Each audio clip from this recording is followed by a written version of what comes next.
اب میں آپ سے بات کر رہا ہوں کابینہ کی میٹنگ پہ، لیکن اس سے پہلے میں بھی ایک خط دکھانا چاہ رہا ہوں۔ یہ خط یہ پروف کرتا ہے کہ عمران خان اور پی ٹی آئی نااہل ہیں اور بدعنوانی کرتے ہیں۔ یہ خط یہ پروف کرتا ہے، لیکن میں یہ چھپا کے نہیں دکھاؤں گا، میں آپ کو یہ سامنے دکھا رہا ہوں، اور میں آپ کو اب یہ خط اور یہ پورا پڑھ کے سناؤں گا، اور پھر اس کے بعد یہ یہاں پہ رکھا ہوگا، جس کو یہ کاپی چاہیے وہ دیکھ سکتا ہے۔ میں اس کو جیب میں ڈال کے گھر نہیں لے کے جاؤں گا، میں اس کو جیب میں ڈال کے گھر نہیں لے جاؤں گا، خالی صفحے کو، یہ پرنٹڈ بھی ہے۔ یہ سر یہ اسٹیٹ سیکرٹ نہیں ہے، لیکن یہ کہ یہ چیز آپ سے چھپائی گئی ہے۔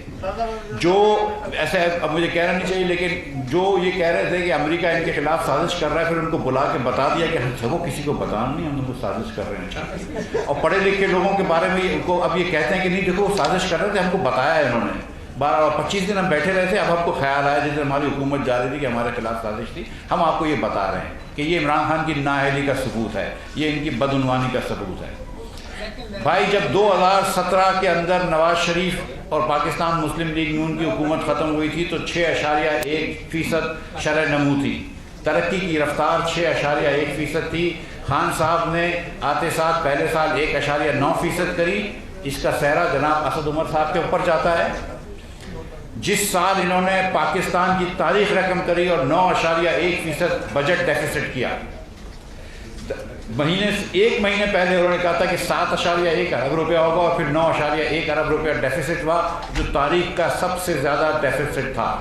آج اسد عمر صاحب یہ بتا رہے ہیں ہم کو کہ معیشت اچھی ہے یا بری ہے، تو اسد عمر صاحب کو ذرا سوچنا چاہیے کہ ان کے ایک سال میں جب ان کے وزیر اعظم نے ان کو نکالا تھا تو بجٹ ڈیفیسٹ کیا تھا، 9.1%، اور شرح نمو ہو گئی تھی 1.9%۔ اگلے سال شرح نمو ہوئی تھی -1%، اور اس سال بھی ورلڈ بینک کہتا ہے کہ 4% ہوگی۔ جب ہم چھوڑ کے گئے تھے تو 6.1% چھوڑ کے گئے تھے، ہم مہنگائی چھوڑ کے گئے تھے 3.9% پہ۔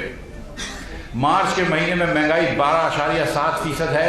سی پی آئی کنزیومر پرائس انڈیکس، اگر میں ایس پی آئی دیکھوں سینسٹیو پرائس انڈیکس، یہ 51 وہ چیزیں ہوتی ہیں جو اشیاء خرد و نوش ہوتی ہیں جو ہمارے لیے ضروری ہے زندہ رہنے کے لیے، اس میں اس وقت مہنگائی 17.3% ہے۔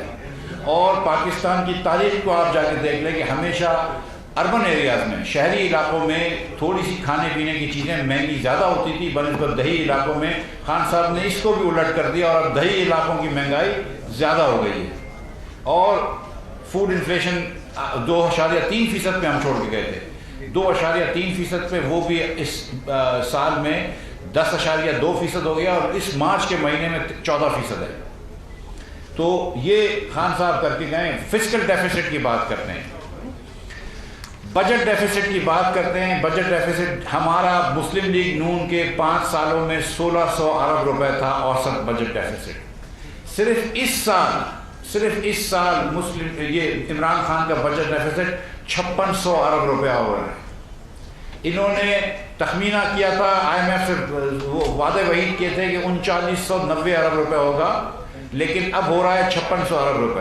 یہ معیشت مجھے وہ دے کے گئے جس کے اندر میں کوشش کروں گا اس کو کم کرنے کی، لیکن اس وقت ٹو بی ایگزیکٹ 5575 ارب روپے کا ڈیفیسٹ لے کے چھوڑ کے جا رہے ہیں۔ اس کے بعد ٹیکس کلیکشن دیکھ لیجئے تو جہاں ہم 11.1% پہ چھوڑ کے گئے تھے وہ 9.1% پہ آ گئے ہیں۔ ہم نے قرض جب چھوڑا تھا تو قرض اس وقت 24,952.9 ارب روپے تھا، دسمبر 31 کو 42,745 ارب روپے، اور ان 3.25 سالوں میں اگر آج تک گن لوں تو خان صاحب نے 20,000 ارب روپے سے زیادہ قرض لیا ہے 3.25 سال میں۔ اب اس کو کمپیئر کریں کہ 71 سالوں میں پہلے وزیر اعظم تھے پاکستان کے شہید لیاقت علی خان، ان سے لے کر تمام الیکٹڈ وزیر اعظم کے بعد جو کیئر ٹیکر وزیر اعظم آئے تھے ناصر الملک صاحب، ان کی تمام حکومتوں نے جو قرض لیا تھا وہ 25,000 ارب تھا 71 سالوں میں، اور عمران خان نے اکیلے نے 4.25 سالوں میں 20,000 ارب روپے کا قرض لیا ہے، اور پھر بھاشن بھی دیتے ہیں کہ قرض کم ہونا چاہیے۔ اس کے بعد سالانہ ایوریج کیا ہے کہ مسلم لیگ نون 2,000 ارب روپے قرض دیتی تھی سالانہ، اور اس کے اندر ہم نے 11,300 میگا واٹ پاور پلانٹ لگا کے چلایا، اور اس کے علاوہ 12-13 ہزار میگا واٹ اور لگا۔